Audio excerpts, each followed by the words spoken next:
हाय, मैं हूँ अंकित और मैं हूँ एक स्टोरी टेलर।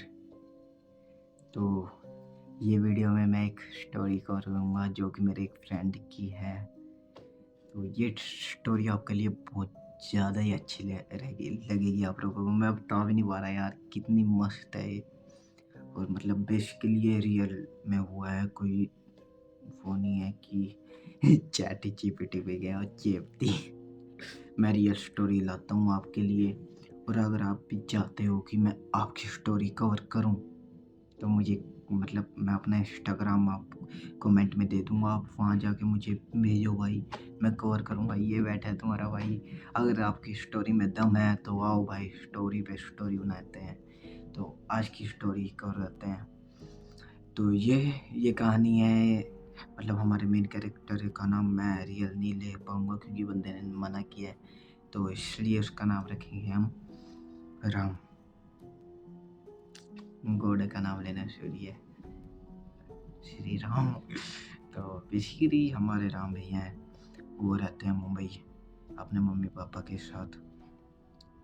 तो मुंबई में बेसिकली आपको पता ही है कि ज़्यादातर लोग जॉब भी करते हैं और हमारे राम भैया के पापा भी जॉब भी करते हैं। तो उनकी जॉब बेसिकली ऐसी है कि उन्हें बिल्कुल भी छुट्टी नहीं मिलती।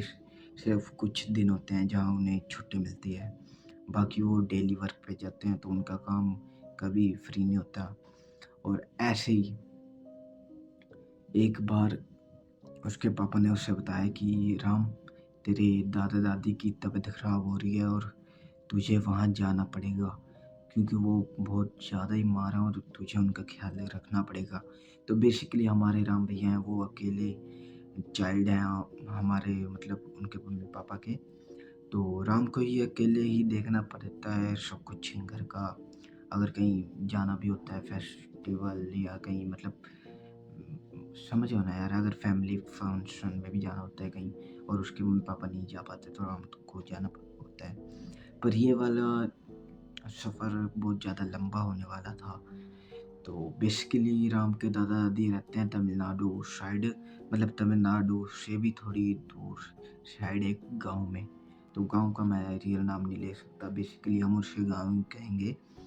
तो गांव का भी उनका ना कुछ सीन था जो कि आपको वीडियो में आगे पता चलेगा। तो ना राम गांव में जाने वाला था, उससे पहले उसके पापा ने कहा कि कुछ भी करियो पर रात को बाहर मत जाना। ये बात सुन के राम को थोड़ा तो फील हुआ कि क्या बात है। उसने पूछा कि पापा क्या हुआ, रात को गया दादा दादी के साथ रहूँगा मैं तो उसने कहा कि कुछ हो जाए तो बाहर मत जाना। तो राम ने हाँ करके वो वहाँ से चला तो गया, पर राम के दिमाग में कहीं ना कहीं वो बात थी कि पापा ने मुझे मना किया है, ऐसा क्या है गांव में। तो राम ने इस बातों को अभी के लिए तो छोड़ ही दिया, पर वो गाँव में जब पहुँचा तो उसके दादा-दादी उसे लेने आ चुके थे। तो उसके दादा-दादी के साथ वो घर गया। तो बेसिकली गाँव में जब वो आए तो उसने देखा कि जितने भी लोग हैं वो 40 या 50 की उम्र के ही हैं, कोई ज़्यादा यंग नहीं दिख रहा या 1-2 बच्चे दिख रहे हैं। मतलब बेसिकली ज़्यादातर जो लोग हैं वो वहाँ नहीं है। तो उसने अपने दादा-दादी को पूछा कि दादा-दादी, ये सब क्या हो रहा है? यहाँ पर लोग क्यों नहीं हैं? तो उसके दादा ने बताया कि यहाँ पर ज़्यादातर लड़के थे जो कि अब गाँव में नहीं रहते, वो शहर कमाने चले गए, जैसे तुम्हारे पापा चले गए थे। तो उसने कहा अच्छा ठीक है चलो। तो उसने कहा कि चलो जो है ठीक है। तो वो घर पहुँचे। तो घर जाके उसने पूछा कि दादा-दादी आपकी तबीयत खराब थी, पापा ने कहा था, तो आप ठीक हो ना? तो हाँ, हम ठीक हैं, तू आराम कर, तू आया। तो वो आराम करने के लिए सो गया, तो वो रात को उठा। तो रात को बेसिकली बात ये है कि राम भैया भी हमारी एज के ही हैं, तो वो अपनी फ्रेंड के साथ बातें करते हैं, तो रात को बात करते-करते थोड़ी दूर चले गए, लाइक घर से दूर चले गए। तो वहाँ पर एक पेड़ था पीपल का, मतलब पीपल का पेड़ था एक, जहाँ पर बेसिकली यार गाँव में आपने देखा ही होगा कि एक चौराहा होता है, लाइक वहाँ एक पेड़ होता है, छोटा भीम देखा है ना? बिल्कुल वैसा।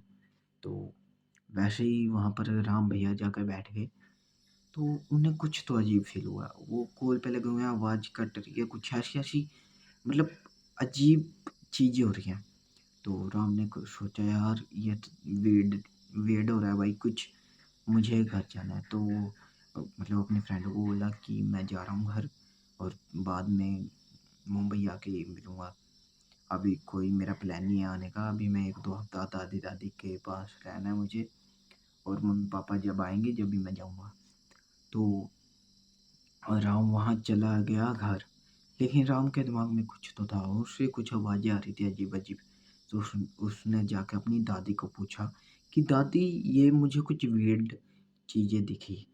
तो उसकी दादी बहुत ज़्यादा डर गई, पर उसने उसे बताया कि ये कहानी बहुत पुरानी है और वो कहानी आपको अगली वीडियो में पता चलेगी। पर हाँ, ये कहानी आपके लिए एक मतलब समझो ना, एक गोल्डन स्टोरी टाइप होगी, जो आप कभी भूल नहीं पाओगे। कुछ ऐसी कहानी है ये।